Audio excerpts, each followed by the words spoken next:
대한병원협회 국제병원연맹 회장으로 계시면서 2015년 제5회 종근당 존경받는 병원인상 CEO 부분에서 수상을 하셨습니다. 이왕 오셨는데 사모님이 오셔서 사모님도 잠깐 소개를 드리려고 합니다. 같이 여러분들 박수해 주시면 좋겠습니다. 우리 변주선 사모님은 한국 걸스카우트 전 총재님이셨고, 또 현재는 한국 아동단체협의회 회장으로 수고하시면서 사회를 밝히는 일에 두 분이 열심히 일하고 계십니다. 두 분 크게 박수 쳐주시기 바랍니다.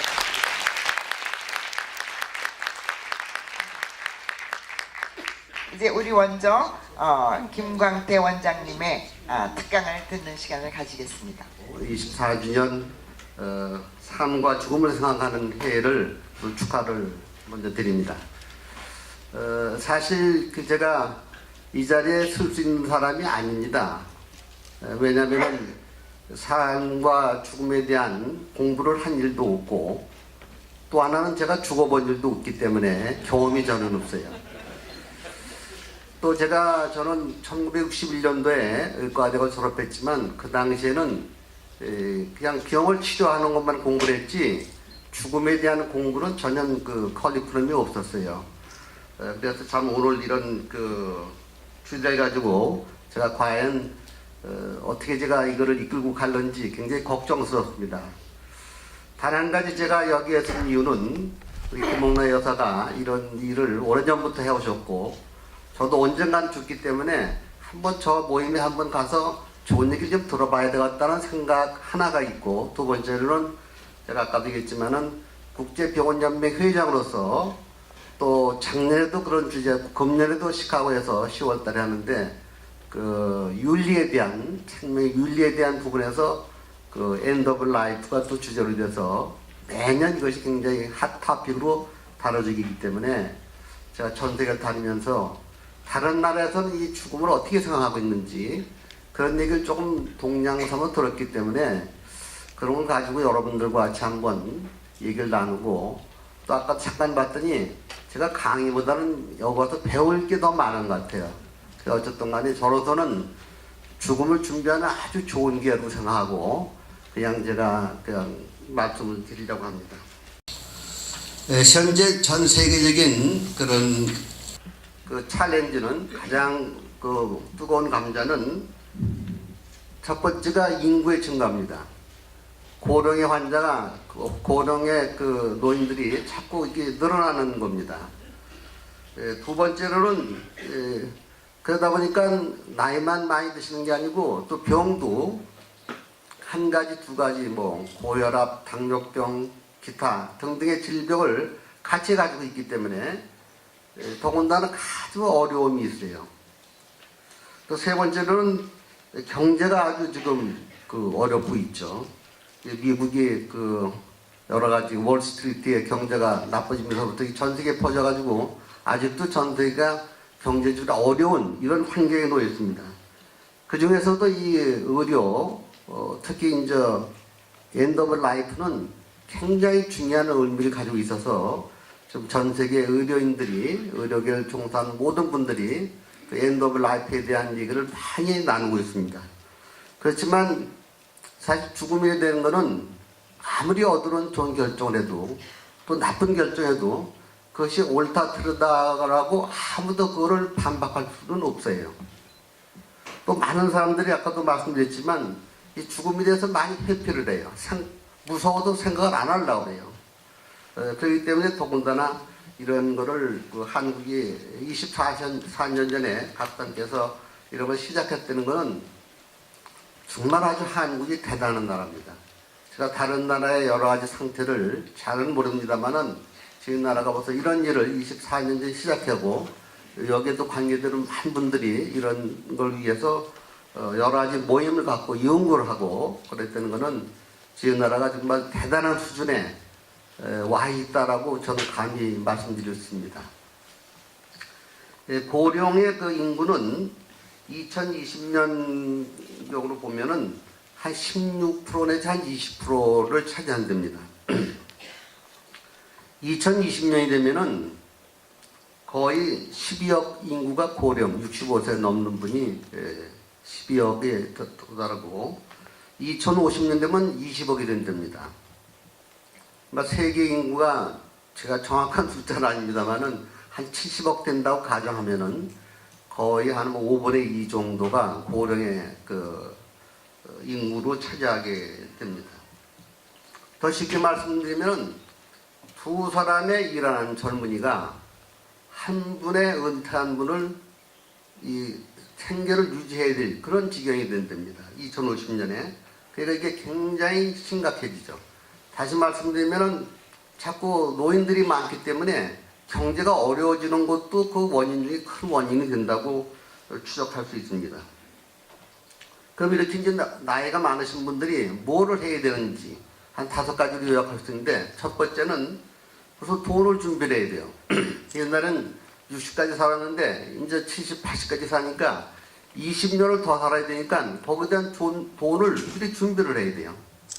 옛날에는 퇴직금을 되게 앞으로 제가 뭐 한 50에 퇴직하면 10년만 사는 건데 이제는 30년을 더 사니까 30년 쪼개 써야 되니까 돈에 대한 준비를 반드시 해야 되는 그런 경제적인 문제가 있고, 두 번째는 한 60대까지는 병이 하나쯤 되는데 한 70이 넘으면은 2가지 이상의 병을 가진 사람이 한 30%가 넘는데요.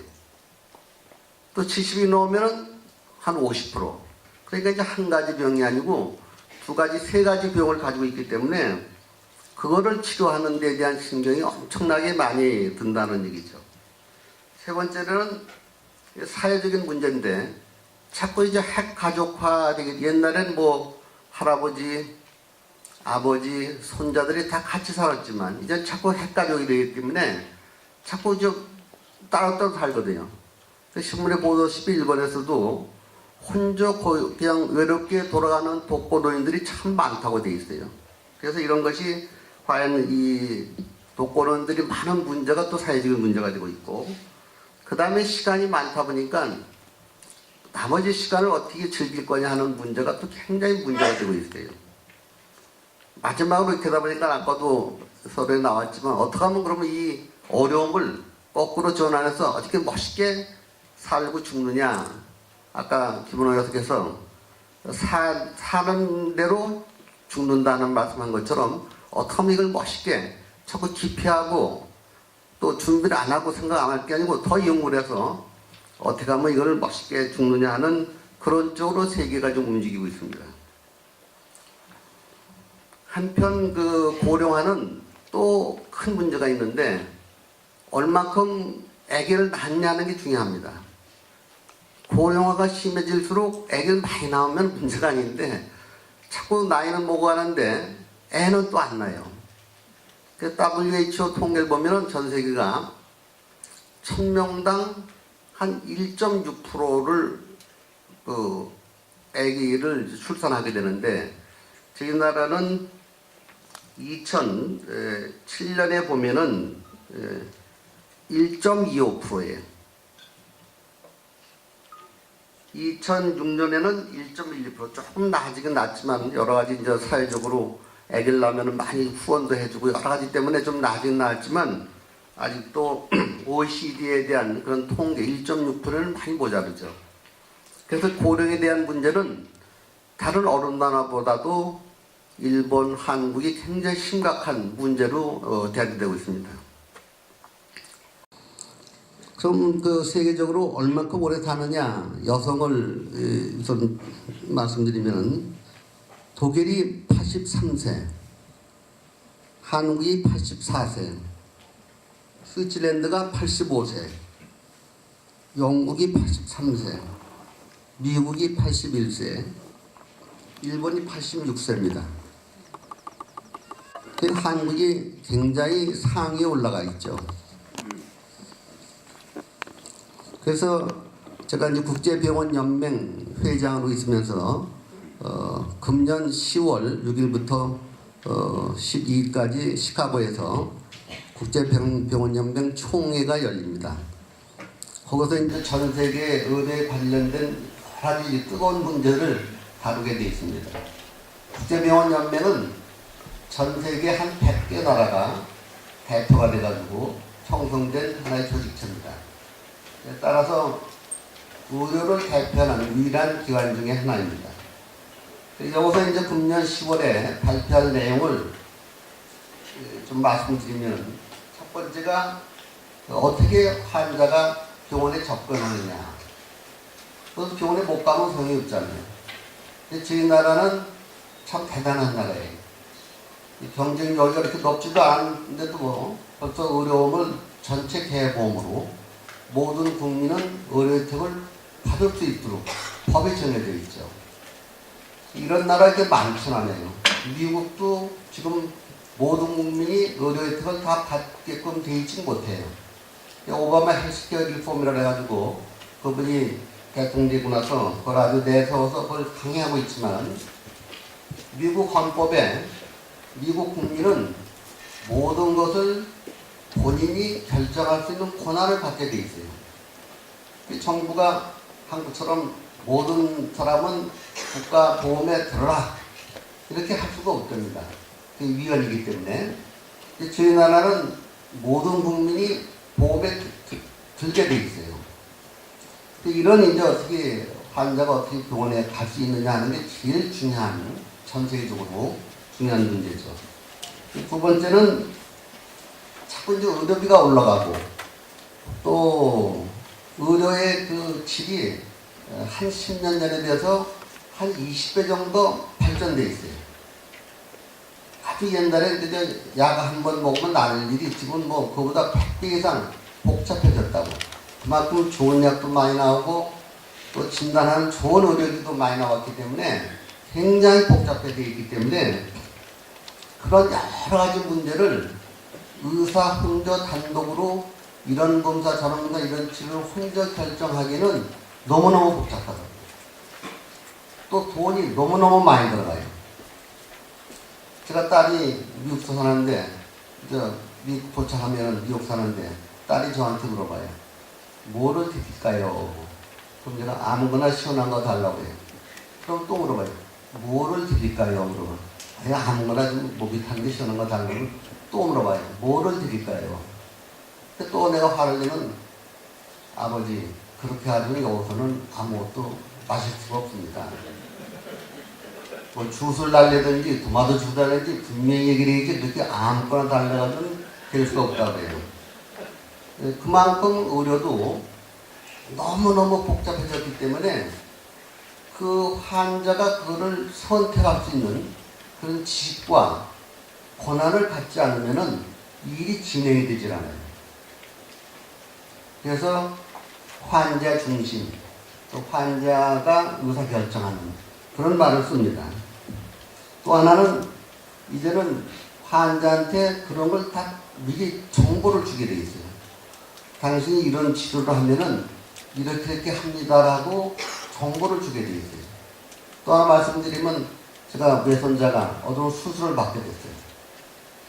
5살 노년인데, 그거를 수술을 집도하는 의사, 마취하는 의사가 걔를 병원에 데려다 놓고 1시간을 교육을 시켜요. 너는 마취를 어떻게 하고, 마취기계는 이렇게 생겼고, 이거를 기도에다 넣고, 이런 걸 자세하게 1시간을 교육을 시킨다. 왜냐하면 그렇게 한 그룹과 안 한 그룹과는 엄청난 차이가 있거든요. 애들은 처음 보니까 자기를 죽이는 줄 알고 그냥 막 저항하다 보면 어려워진다는 거예요. 혈압도 올라가고 그래가지고. 그래서 그런 환자가 선택할 수 있는 지식과 또 그런 권한을 부여하는 그런 게 굉장히 다루게 이번에 되어 있습니다. 두 번째로. 세 번째는 의료가 뭐냐? 아주 간단해요. 양질, 좋은 질. 좋은 질. 오늘 모임도 어떻게 하면 존엄하게 죽을 거냐 하는 좋은 죽음, 행복한 죽음. 그거를 이제 가장 중요한 건데, 역시 여기도 의료의 질, 또 환자의 안전. 우리가 죽음에 대한 준비를 하지 않으면 안전하게 죽지 못한다. 죽음의 종말은 결국 어떻게 하면 우리가 안전하게, 해피하게 죽는 게 가장 중요한 마지막 정거장이에요. 그래서 이런 걸 다룹니다. 네 번째로는 이 병원이 옛날에는 의사가 이렇게 진찰하고 약을 준 거로 끝났지만 이제는 병원 안에 전문직이 한 100가지도 넘어요. 외과 의사, 내과 의사, 간호사, 뭐 교환원, 뭐 그다음에 물리치료사, 뭐 이런 전문직은 일정한 교육을 받아서 수요가 돼 있죠. 이런 전문직이 100가지도 넘어요. 이런 전문직이 서로 융합, 서로 이렇게 같이 함께 하지 않으면은 진료가 일어나질 않아요. 우선 사람이면 접수를 해야 되는데 접수가 안 되면 이게 뭐 처방을 낼 수가 없다고. 예를 들면은. 그래서 이제는 그 의료 행위 자체가 중요한 게 아니고 그 많은 전문 분야. 연세대학교 아마 병원에 인원을 따지면 아마 한 10,000명 넘을 거예요. 이 사람들이 환자 하나를 위해서 마지막 처방이 10,000명이 동원돼야 그 처방이 나가는 거예요.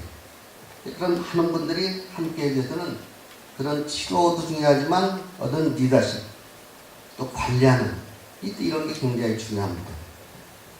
마지막으로 이렇게 어려운, 옛날엔 하나가 됐지만 지금 100을 가지고도 어려운 시기에 가장 중요한 게 뭐냐?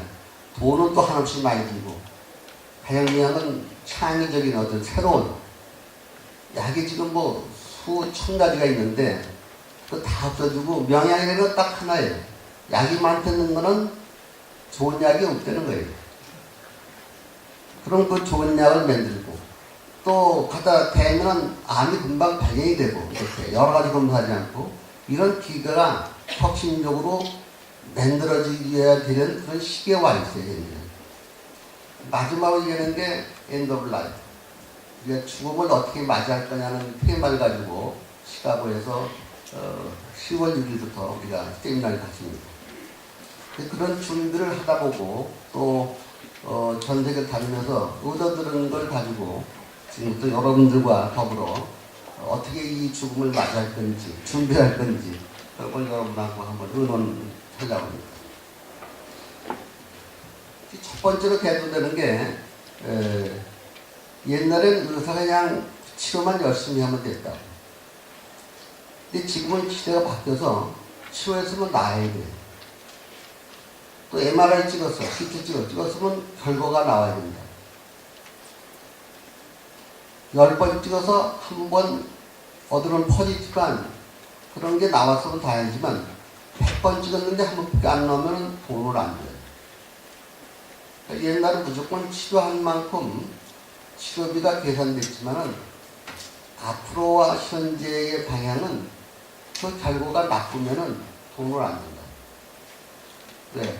보험에서 돈을 주기 때문에 환자가 인간이기 때문에 그래서 그런 책임 있는 그런 치료로 지금 변해가고 있습니다.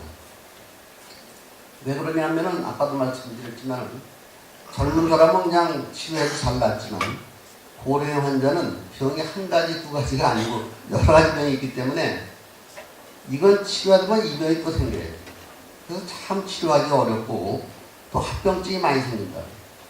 예를 들면 다리가 골절돼서 입원했는데 다리 수술은 잘 됐는데 그 사람이 심장마비로 돌아가신다.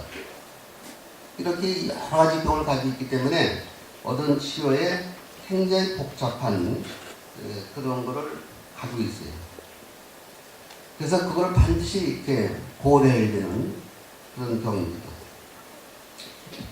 또 하나는 아까도 했지만은 옛날 그 치료 방법하고 달라서 치료에 또 지불에 큰 변화가 있기 때문에 의료계에서는 아주 엄청난 변화가 전 세계에 오고 있어요. 물론 저희 나라도 예외가 아니에요. 지금 우리가 죽음에 대한 어떤 준비를 하고 연구를 하고 토론을 하는 것은 정말 아주 시기적절한 아주 좋은 그런 기회라고 저는 생각합니다.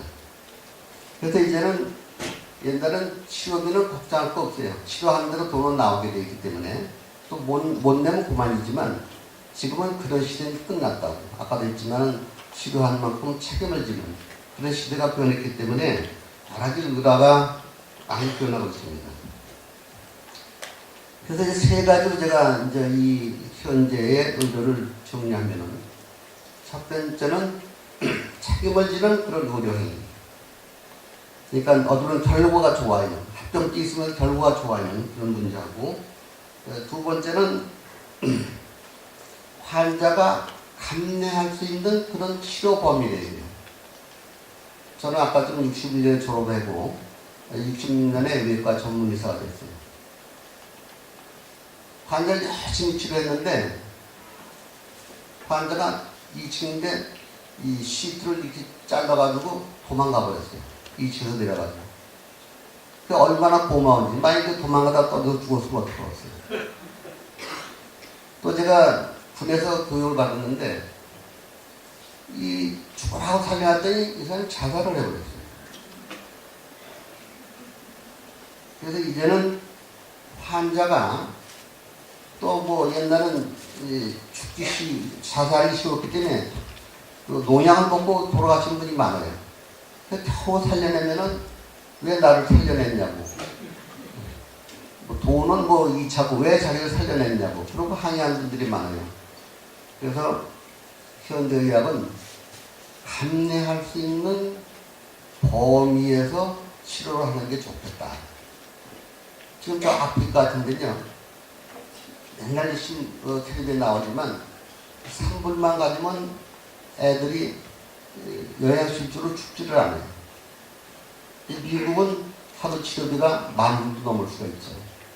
그러니까 나라별로, 문화별로 그 나라에 적정하게 맞는 그런 진료 행위를 해야 되겠다라는 게 현재 세계적 추세입니다. 마지막으로 우리 오늘 이번에 주제가 어떻게 죽을 거냐 하는 게 이제 마지막 의제로 다뤄지고 있습니다. 그래서 그 죽음도 역시 돈하고 무관하지 않아요. 그래서 지금 세계적인 추세는 EHR이라 해가지고 여러분 가보면 의사가 환자 얼굴을 안 보고 자꾸 컴퓨터만 보고 뭘 하는데 모든 걸 다 컴퓨터에 입력하고 있다. 그 입력된 데이터 가지고 다 이제 하는데 우리가 이건 빅데이터라고 그러죠. 모든 정보가 거기 다 들어가 있다고. 그 모든 데이터는 다 모든 의사가 공유해요. 지금 저 멀리 가서 엑스레이 찍었는데 그것이 금방 나한테 결과가 와요. 또 심지어는 미국에서 찍었는데 리딩하는 돈이 비싸니까 인도에서 리딩을 해와요. 전 세계가 하나로 뭉쳐있어요. 그런 EHR 시스템이 기본으로 되어 있다. 여러분 그 차를 운전하는 분 같으면 내가 어디서 어디 가야 되는데 그냥 막연하게 가지는 않습니다. 반드시 내비게이션을 보고 거기 방향대로 가죠. 그만큼 전 세계가 이제 혼자의 경험이 중요한 게 아니고 아주 엄청난 그 빅데이터에 의해서 지시한 대로 가는 그런 경향으로 흘러가고 있습니다. 그렇게 함으로써 어디를 이기느냐, 시간이 절약되고 또 의료 사고가 줄고 또 하나는 의료비도 줄 수 있다는 겁니다. 그래서 미국 같은 데는 ACO라 해가지고 대학병원, 그 다음에 이제 뭐 중소병원, 의원을 묶어서 한 그룹이 한 15, 20을 묶어서 한 유닛을 만들어요. 그래서 그 병의 그 중증도에 따라서 자기 마음대로 대학에 보냈다가 조그만 병원에 있다가 이렇게 왔다 갔다 하는 ACO를 좀 조직을 통해서 의료비를 아주 많이 절감한다고 그래요. 제가 자꾸 이 돈 얘기를 하니까 우리가 공부할 때는 돈은 그렇게 문제가 되질 않았어요. 지금 여러 가지가 어려워지기 때문에 자꾸 이 돈에 대한 생각을 할 수밖에 없고 세계가 이렇게 나가고 있습니다. 그래서 심리보다 지금 맨날 그 병원이나 의사가 정보고 맨날 싸우죠. 자꾸 의료비 깎으니까 의료인들은 의료 치료를 유지해야 될 가장 기본적인 사명이 있기 때문에 또 환자를 안전하게 치료해야 되기 때문에 항상 정부가 이제 어려움을 갖고 있습니다. 그런데도 불구하고 한국의 의료는 제가 전 세계를 다녀보니까 굉장히 수준이 높아요. 그 이유는 첫 번째는 열심히 한국 사람들이 열심히 하거든요. 그리고 머리가 좋아요. 그리고 손재주가 좋아요. 그리고 이 다른 사람하고 잘 이렇게 협조를 잘해요. 미국 사람들은 자기 하느님 하지 남 하는지 뭘 하는지 모른다. 근데 한국 사람은 턱 보면 벌써 안다. 그런 일을 너무너무 잘하기 때문에 한국의 의료는 정말 아주 의료 수가에 비해서 의료진은 아주 굉장히 높아 있어요. 제가 지난주에 두바이에 갔다 왔는데 우리 박 대통령도 갔다 오셔가지고 서울대학이 두바이 병원을 크게 짓는 걸로 다 계약되어 있는데 그렇게 이제 한국의 의료를 인정을 받고 있어요.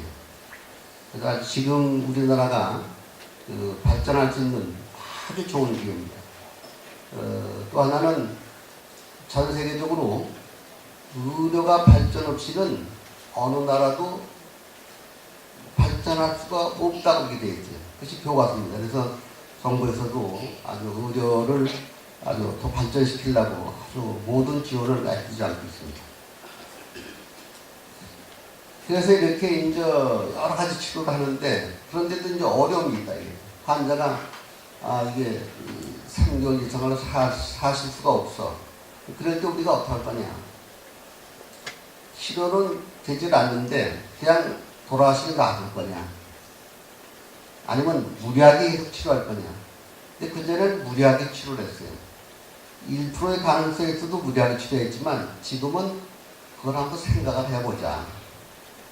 무리하게 검사하고 무리하게 치료할 때 보호자의 고통이 심하잖아요.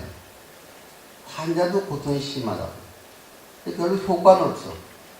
그걸 과연 계속 연장해서 치료할 거냐. 이런 것들이 이제 자꾸 우리가 여론화되고 의논하게 돼 있다. 연구하게 돼 있다. 그래서 이제 연명치료라는 말이 이제 등장되기 시작하죠. 그런데 이제 모든 사람들은 사망할 때 다 소원이 있어요.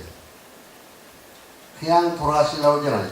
다 자기 사람들의 소원이 백년이 다 달라요.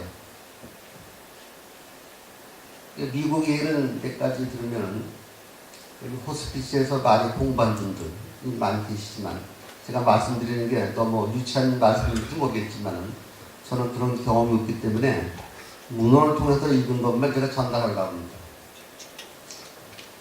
호스피스 교육을 받았어요. 젊은 친구인데. 처음 자기가 이제 호스피스로 일을 하러 갔는데 자원봉사죠.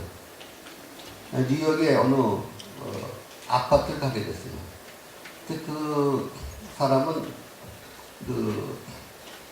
파킨슨병이라고 근육이 자꾸 마비가 되는 그런 병인데 75세 된 남자인데 제가 첫 방문했더니 자기에 대해서 뭐라고 얘기를 하는데 이 말하는 근육이 다 망가져가지고 못 알아들어요. 무슨 말을 하는지. 그리고 손을 자꾸 움직이고 그러는데 보니까는 바이올린이 망가진 게 스트링도 없는 바이올린인데 그걸 자꾸 만지고 어떡하려고 그래요. 처음에 이 사람이 뭐를 원하는지 잘 몰랐다고. 이 사람은 이 사람이 옛날에 바이올린을 연주한 거 아닌가 하는 생각을 가지고 있는데 어쨌든 자기는 일반적인 죽을 권리를 환자가 내가 죽고 싶다라면 그걸 받아들이게 돼 있어요. 그래서 35세 된 여성인데 이 사람이 뇌암이 걸렸어요. 그래서 의사가 당신은 3개월 이상은 살 수가 없습니다. 그 뇌암이 딴 데도 퍼지고 그래서 이 사람이 그 주위에서는 죽을 권리를 국민이 가지고 있기 때문에 자기가 죽겠다고 신청을 했어요. 그때 그것이 이제 그 주위에서는 그런 위원회가 있어요. 이 위원회 구성은 의사 몇 분, 변호사가 몇 분, 그 지역사회 또 지도자 이런 분들이 모여서 위원회가 구성되는데 거기다 제출을 했어요. 제출해서 다 검토를 해가지고 당신 죽어도 좋다라는 이제 판결이 나왔어요. 그 판결문을 그 주치의한테 송부가 됐어요. 그 주치의는 그 35세 여성한테 처방을 내려줍니다. 처방의 내용은 모르겠어요. 주사는 살인행위이기 때문에 할 수가 없고 먹는 약은 아마 법으로 인정됐나 봐요. 어쨌든 그 처방을 했는데 이 사람은 그 처방을 받아가지고 약을 받아서 자기 집에서 자기가 그 친한 가족 또 자기 친구를 다 모셨어요. 내가 몇월 며칠 날 죽을 테니 다 와라. 그 사람들이 다 와서 정말 약을 먹고 죽었어요. 이게 미국의 예죠. 우리나라에서 그것이 뭐 아직 그런 법도 없고, 그게 과연 종교적으로 옳으냐 안 옳으냐도 여러 가지 어려움이 많아요. 그래서 하여튼 그런 예를 들지만은 이렇게 이제 그 모든 죽어가는 환자들은 나름대로 조그만 그런 희망을 가지고 있답니다. 과연 제가 죽을 땐 뭘 희망하는지 모르겠지만 여러분들도 아마 무언가는 가지고 계실 겁니다. 그래서 그러면 호스피스가 뭘 하느냐? 안 죽게 할 수는 없어요. 그렇지만 조금 더 쉽게 고통을 좀 적게 받고 덜 불안하게 아주 더 좋으면 해피하게 죽을 수 있는 그런 방법을 호스피스는 조금은 안다. 그런 걸 돕는 게 호스피스의 할 일이라고 생각합니다. 뭐 아까도 우리 각당 복지재단에서 1986년에 그걸 세우셨고 여러 가지 참 아주 많은 일을 하신 것 같아요. 뭐 이 정도면 세계 어디나 갖다 놔도 우리나라가 죽음에 대한 연구는 굉장히 수준에 와 있다라고 저는 감히 생각하고 있습니다. 사실 죽음이라는 것은 가장 확실한 게 죽는 거죠. 여기 있는 분들이 다 틀림없이 돌아가실 거예요. 아주 100% 맞습니다. 근데 하나 가장 불확실한 거는 언제 죽을지는 우리가 몰라요. 그게 불확실하다고. 그래서 어쨌든 간에 죽음을 준비하려면은 미리 이렇게 죽음을 준비해야 되는데 과연 언제부터 준비해야 되는지는 아무도 대답이 없어요. 어쨌든 통계적으로 보면은 지금 나라에서 한 8%가 100명이 죽어가면 한 8%, 한 8명이 이 죽음에 대한 여러분들 아마 그분들 중에 한 분으로 저는 생각합니다만 그런 준비를 해서 아주 멋있는 죽음을 존엄하게 돌아가시는 그런 아마 준비를 하고 계신 것 같습니다. 미국의 경우는 거의 한 45%가 이 호스피스의 그 보험을 받고 있다고 해요. 한국보다는 얼마나 미국 사람들이 해피하게 돌아가셨어요. 이런 건 아마 저희가 배워야 되지 않겠냐고 하고, 이런 호스피스 기관이 한 4,000군데 된대요. 그 지인들은 전 모르겠어요. 지금 호스피스를 이렇게 좋은 일을 하는 단체가 몇 군데가 있는지 모르지만, 그만큼 미국은 한 4,000군데가 되고 있습니다. 우리나라의 완화의료라고 얘기하는데, 가망이 없는 분한테 좀 더 편안하게 돌아가시도록 그런 치료를 하는 건데, 저희 나라도 국민본부 공동대표 완화의료 법을 제정하고 국회 제정하기 위해서 그 발기인들이 한 10,000명이 벌써 사인한 것 같아요. 이런 법을 하기 위해서. 자칫 잘못하면은 어디까지 치료하는 게 완화의료인지 이거는 참 어려워요. 나라마다 다 다르고 다 다른데, 그래서 여기는 하여튼 그런 걸 법으로 한 번은 제정을 하자. 과정만 구체화하는 거는 경계해드리고 잘못하면 잘못 이용이 될 수 있기 때문에 때로는 살 수 있는 분을 돌아가게 하면 안 되기 때문에 특히 종교에서는 극구 아주 반대를 하죠. 이런 게 심각하게 다뤄야 될 거로 저는 생각합니다. 대개 연명치료라는 말은 뭐 흔하지만 결국 수개월 이내에 사망할 것으로 예상되는 상태를 대증요법을 치료하는 것을 연명치료라고 얘기하죠. 그렇지만 그 연명치료에서 살 수 있는 사람을 포기하는 건 절대 아닙니다. 연명치료는 두 가지가 있어요. 하나는 일반 연명치료, 보통 호스피스에서 하는 그런 수분을 공급한다든지 산소를 공급한다든지 또 체온이 떨어지지 않게 한다든지 배변 배뇨를 도와준다든지 진통제를 투여한다든지 욕창을 방지한다든지 그 다음에 1차 항생제까지 쓰는 건 아마 일반 연명치료에 되는 것 같아요. 근데 2차, 3차 항생제를 쓴다든지 더 적극적인 치료를 한다든지 검사를 한다든지 이런 건 특수 연명치료가 되기 때문에 이 일반 연명치료와 특수 연명치료를 어떻게 할까 하는 것은 그건 아직 이렇다 할 기준을 내릴 수도 없고 나라마다 다 다를 거고 병원마다 달라야 되지 않겠냐. 그래서 이제 학교마다 그런 생명윤리위원회가 있어서 거기서 또 다뤄야 될 아주 뭐 간단치가 않죠. 복잡한 겁니다. 그래서 이게 호스피스 치료를 해봤더니 미국에서 해봤더니 대만도 이런 통계가 나왔는데 호스피스를 안 한 그룹하고 한 그룹 하면 50% 이상의 의료비가 절감됩니다. 또 고통도 좀 덜하고 말이죠. 그래서 호스피스는 엄청난 역할을 하고 있다라고 감히 세계적인 보고가 되어 있습니다. 이제 문제는 이렇게 이제 연명 치료를 하는데 무의미한 연명 치료. 아까 지금 환자 고통도 심하고 돈도 많이 들어가고 보호자도 어렵고 이런 거를 어떻게 우리가 끊을 거냐 하는 거는 굉장히 참 어려운 거고 그건 아마 전문가들이 많이 연구를 해야 되는데 어쨌든 간에 그 진료비는 많이 절감될 수 있다라는 게 되고 WHO 권장사항이 그럼 연명 치료할 때 좀 더 몰핀을 좀 과감히 많이 써라 라는 얘기예요. 이 몰핀 쓰면은 뭐 이렇게 여러 가지 습관적인 문제가 있기 때문에 의료인들이 자꾸 기피하는데 의료인들한테 더 과감하게 몰핀을 써서 처음에 진통제를 쓰죠. 그 다음에 진통제하고 몰핀을 같이 쓰다가 나중에 몰핀을 쓰게 되는데 그걸 더 과감하게 많이 써서 환자가 편안하게 돌아가시도록 해줘라 하는 게 WHO의 권장입니다. 그거를 아까도 했지만 저희는 그 죽음에 대한 교육을 안 받았어요. 그리고 치료만 받았기 때문에 그 어떻게 운명을 해야 될지 잘 모른다고. 그래서 이제 앞으로는 이런 것도 학생 시절에 그 커리큘럼에 죽음에 대한 교육, 연명치에 대한 교육을 시키라고 되어 있어요. WHO에서. 저희 나라도 그런 게 도입되고 있는 것 같습니다. 또 하나는 그 죽음에 대한 지금 우리 학당 재단에서 하는 것처럼 복제하는 것처럼 이걸 연구를 해야 된다. 각 나라가 다 다르기 때문에 문화가 다르기 때문에 우리나라는 어떠하니까 참 좋았더라.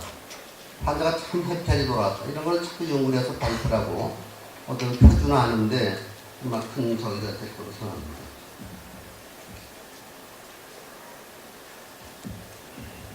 이제 마지막으로 어떻게 하면 우리 행복하게 죽을 거냐, 어떻게 하면 존엄하게 죽을 거냐, 이 테마입니다. 마지막으로 더 얘기하고 싶은 거는 너무 죽는다는 생각하지 말고 아까 우리 김홍래 교수께서 우리가 산 대로 죽을 거다라는 말씀을 했어요. 정말 좋은 말씀 같아요. 행복하게 살았으면 행복하게 죽을 거예요. 근데 행복하지 않고 남한테 잘못한 못된 일만 하는 사람은 절대 행복하게 죽지 못할 거예요. 그래서 평상시에 우리가 어떻게 멋지게 살 거냐라는 얘기를 마지막으로 얘기를 해드리려고 합니다. 그래서 우선 그 전에 우리가 어떻게 하면 행복하게 죽을 거냐 하는 거는 준비를 미리 해야 되는 거예요.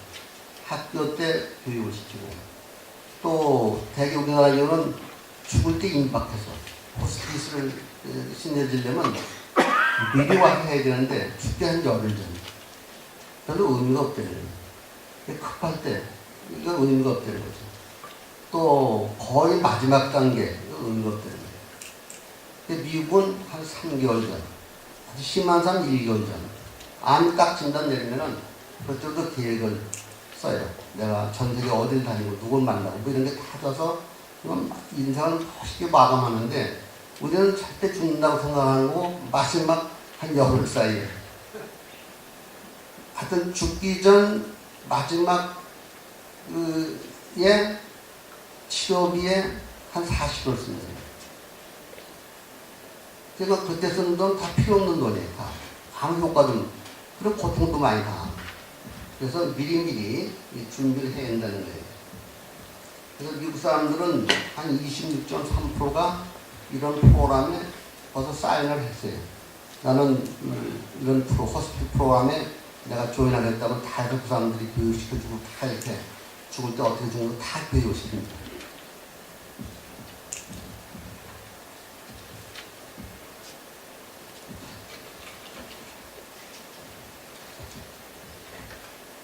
그래서 마지막으로 가장 행복하게 죽으려면은 호스피스에 관련된 의사 이런 사람들이 죽어가는 환자한테 충분히 아주 교육을 시켜줘야 되죠. 그래야 그 사람이 결정을 할 수 있도록. 그것이 가장 중요한 시사하는 바입니다. 제가 여기 찾아오는데 시간이 좀 늦었어요. 한 번도 와보질 않았기 때문에. 여기 와봤으면 쉽게 올 텐데. 그러니까는 가장 어려운, 가장 큰 행사인데 한 번도 해보질 않고 제대로 할 수가 없죠. 그래서 그런 거를 자꾸 이렇게 교육받고 해보고 다른 사람 죽는데 가보고 이렇게 하면은 그런 요령이 생겨서 패패하기 쉽지 않겠냐 생각이 납니다. 요 근래 신문에 났지만 안젤리나 졸리라는 아주 유명한 배우가 얼마 전에 난소 수술을 받았죠. 불행하게도 그 할머니가 유방암하고 난소암을 겪었어요. 걸려와서 또 난소암 수술을 받았다고. 이렇게 모든 걸 미리미리 연구를 하면은 더 멋있는 생을 마감할 수 있지 않겠냐 생각합니다. 그럼 아까도 말씀드렸지만 제가 우리 김옥래 여사의 말씀을 자꾸 인용하는데 살아온 것 같이 죽어간다 라는 말씀. 굉장히 아주 참 24년을 이렇게 이걸 전공하시고 또 주관하시다 보니까 아주 참 뼈속에 있는 말씀 같아요. 살아온 것 같이 죽어간다. 그런 얘기예요. 그래서 저는 거기 침이 얻어서 자꾸 죽는 얘기 하지 말고 멋있게 살면 멋있게 죽지 않겠냐. 그런 뜻으로 지금부터 제가 한 10분 정도? 네. 여기서 죄송합니다.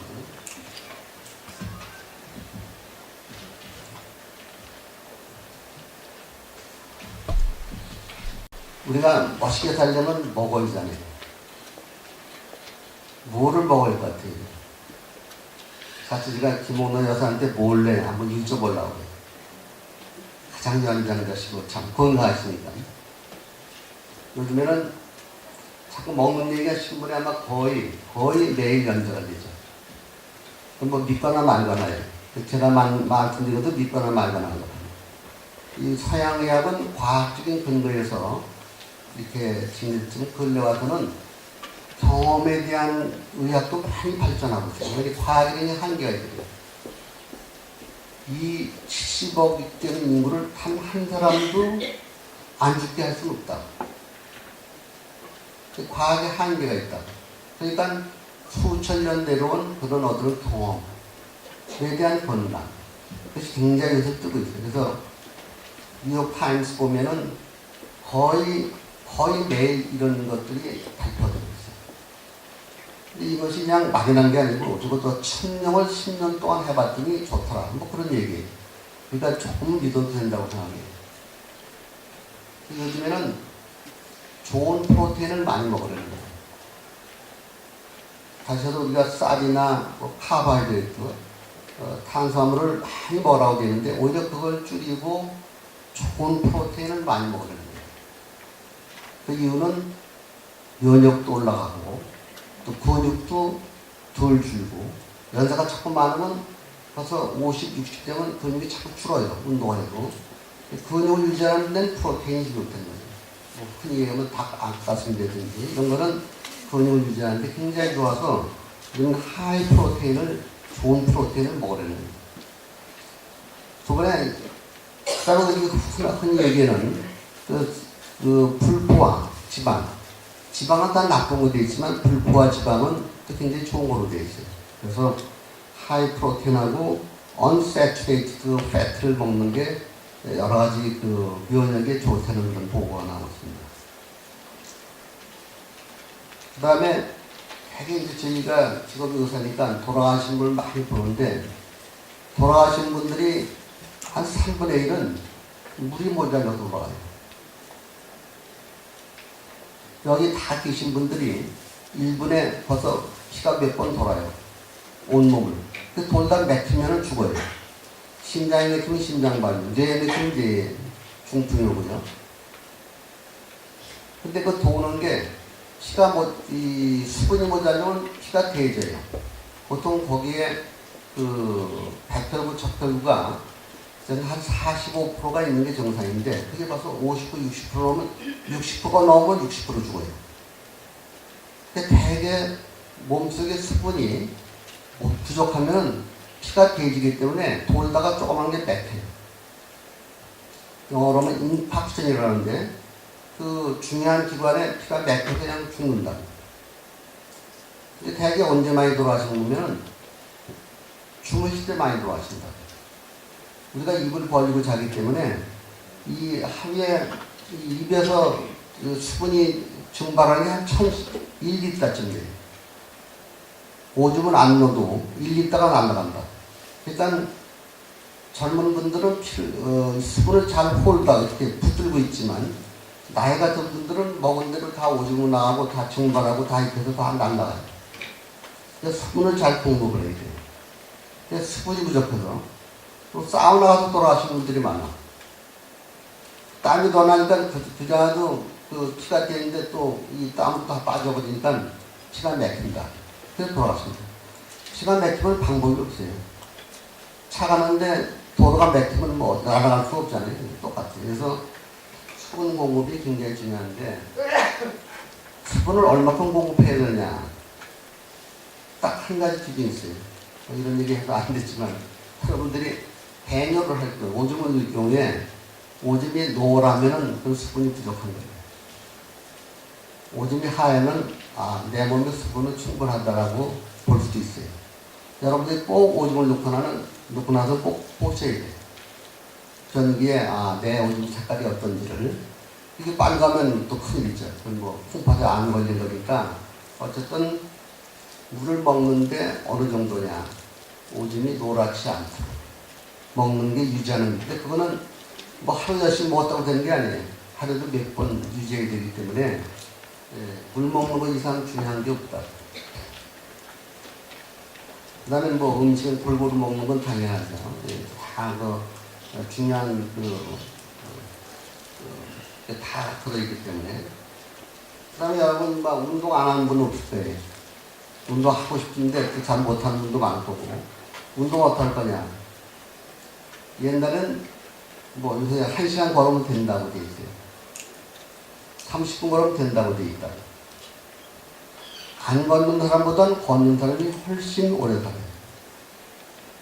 근데 천천히 걷는 사람보다는 빨리 걷는 사람이 훨씬 더 오래 산다.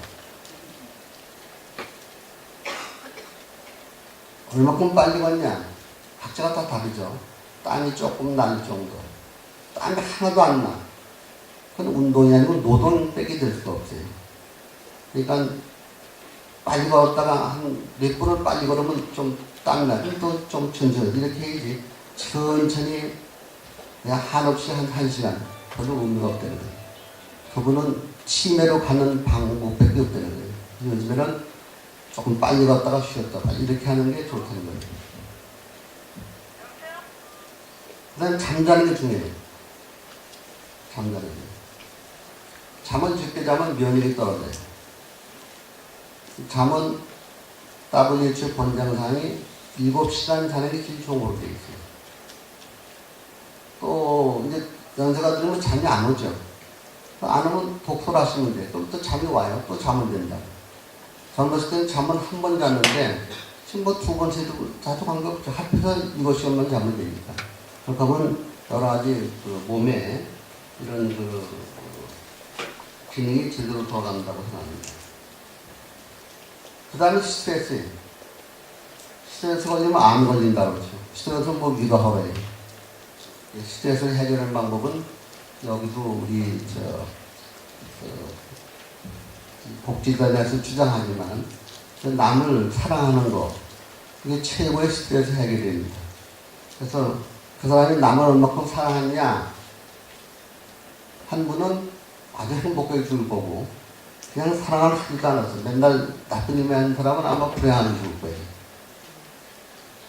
제가 이제 할 얘기는 많지만 이 얘기로 끝을 내려고 합니다. 그 다음에 제게 돌아가신 게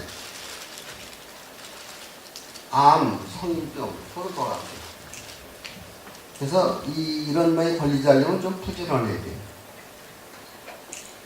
대개는 건강한 사람이 되게 진단이 나면은 3기에 손줄 수가 없어.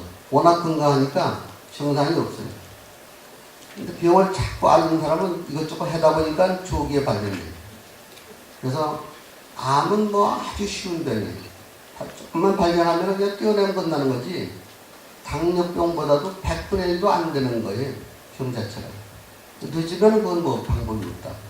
그래서 암과 성인병을 이기는 방법은 자꾸 체크하면 돼요. 일주일에 한 달에 1년에 한 2번 정도.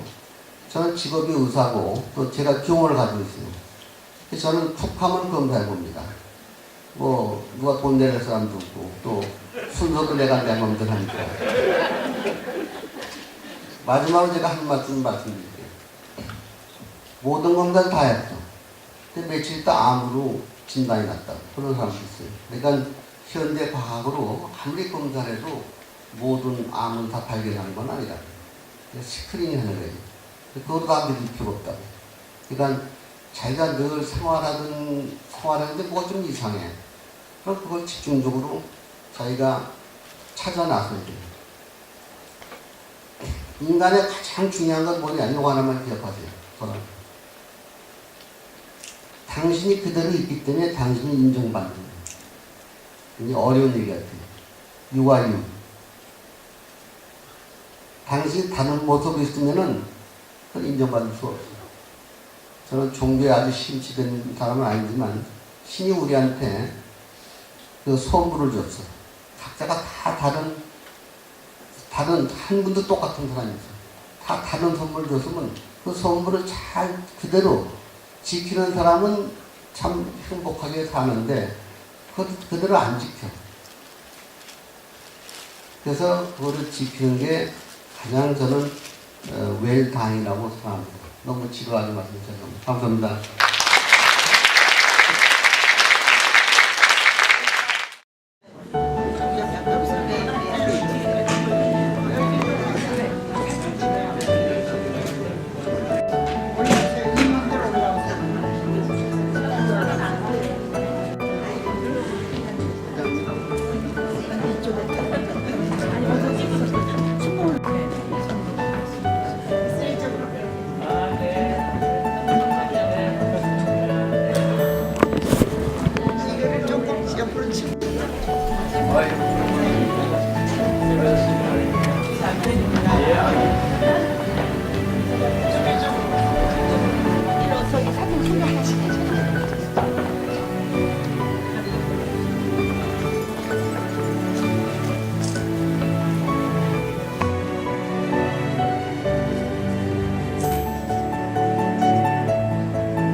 게시연이 감사. 가정시 좀 많이 봐주십시오.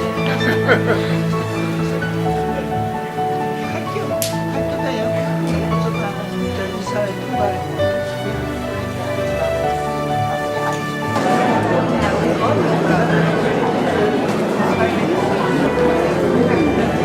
다른 방이 아니라 그런 거 있는 때문에